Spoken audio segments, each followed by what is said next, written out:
Hello everyone. In today's video, I'm going to show you how to download Sora 2 on Android.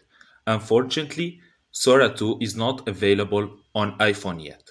So, for the Android people, you search on your browser for Sora 2 Android, then you scroll a little bit down until you find Sora by OpenAI, the official app. You click on it, it should take you to the Google Play.